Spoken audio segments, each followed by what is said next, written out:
वफादार सफेद शेर और काले शेर का रहस्य। जंगल का राजा एक सुनहरा शेर था। वो बहुत शांत स्वभाव का था और उसका एक सेनापति भी था। सफेद शेर का नाम सिम्बा था। वो राजा शेर का सेनापति ही नहीं बल्कि उसका एक मित्र भी था। वो बहुत वफादार था। राजा शेर उस पर आंख बंद करके विश्वास करते थे और बब्बर नाम का एक काला शेर उस सिम्बा शेर से बहुत ज्यादा नफरत करता था क्योंकि वो सिम्बा की जगह लेना चाहता था। एक बार बब्बर शेर ने सोचा, ये सिम्बा तो दिन पर दिन राजा शेर के करीब होता जा रहा है। ये सिम्बा हर बार मेरे हाथ से बच जाता है, लेकिन इस बार मैं ऐसा प्लान बनाऊंगा ये सारी उम्र याद रखेगा।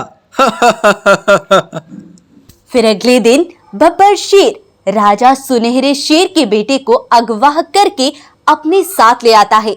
वह राजा का बेटा भविष्य में जंगल का राजा बनना था और बब्बर शेर अपने बेटे को उस जंगल का राजा बनाना चाहता था।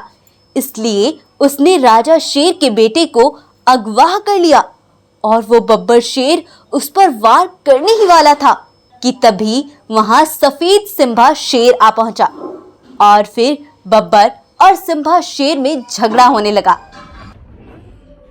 वो एक दूसरे पर हमला करते हैं और फिर लड़ते लड़ते बब्बर शेर सिम्बा को पहाड़ी से नीचे गिरा देता है और सिम्बा मर जाता है। और फिर बब्बर शेर राजा शेर के बेटे को भी मार देता है।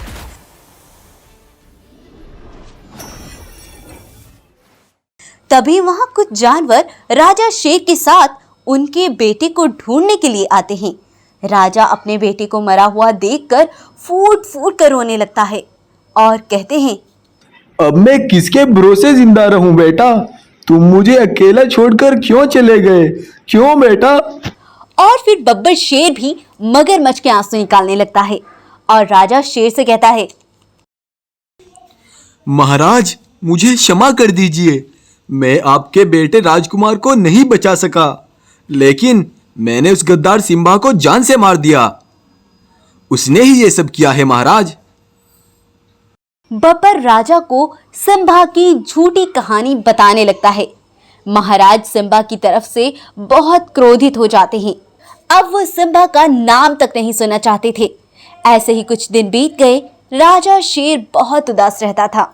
एक दिन बब्बर शेर अपने बेटे के साथ राजा शेर के पास आया और कहने लगा, महाराज शेर, आप कब तक इस तरह उदास रहोगे? मुझे आपकी ये उदासी और अकेलापन अब देखा नहीं जाता। आप मेरे बेटे को गोद उठा लीजिए।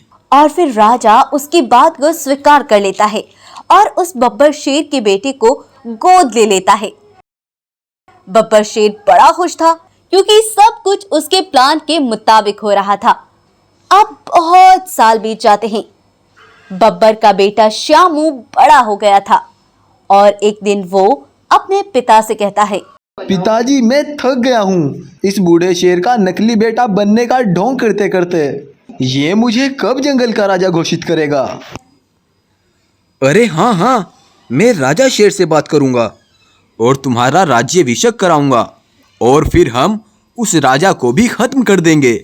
फिर बब्बर महाराज के पास जाकर चिकनी चुपड़ी बातें करता है और श्यामू के राज्याभिषेक की बात करता है। तब राजा सब जानवरों को बुलाकर श्यामू के राज्याभिषेक का ऐलान कर देते हैं। फिर राज्याभिषेक का दिन आ जाता है। उस दिन श्यामू को ताज मिलने ही वाला था कि तभी आंधी तूफान शुरू होने लगा और इस तूफान के साथ सिम्बा पुनर्जन्म लेकर वापस आता है। सिम्बा को वापस देख बब्बर चकरा जाता है और फिर सिम्बा बोलता है, रुक जाओ, ये श्यामू जंगल का राजा बनने के लायक नहीं है। गब्बर, पिछले जन्म में तुम अपने मकसद में कामयाब हो गए थे, लेकिन इस जन्म में तुम्हें कामयाब नहीं होने दूंगा। इसलिए शायद भगवान ने मुझे फिर से वापस भेजा है। मैं तुम मतलबी बाप बेटों को जिंदा नहीं छोड़ूंगा। तब सब जानवर गब्बर की तरफ शक की नजर से देखने लगते हैं। तब सिम्बा पिछले जन्म का उस दिन का सारा किस्सा सबके आगे लाता है। गब्बर और श्यामू तो गुस्से से बौखला जाते हैं। वो दोनों मिलकर सिम्बा पर हमला करने लगते हैं। तब महाराज उन दोनों को रोकते हैं और कहते हैं, गब्बर, तुमने मेरे बेटे के साथ ऐसा क्यों किया? तुम इस ताज के लिए इतने गिर जाओगे, मैं ये सोच भी नहीं सकता था। महाराज सिम्बा से माफी मांगता है और अब गब्बर का सारा भांडा फूट चुका था।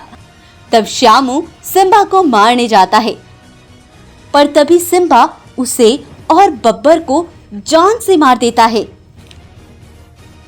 और फिर तभी महाराज सिम्बा को ही जंगल का राजा बना देते हैं। सिम्बा अपना बदला ले लेता है और ईमानदारी के साथ उस जंगल का राजा बन जाता है। जाना आपने इस कहानी में कैसे ईमानदारी हमेशा सबसे आगे रहती है। कहानी अगर आपको अच्छी लगी है तो इस कहानी को लाइक करें और शेयर करने के बाद चैनल को सब्सक्राइब करें। Thank you.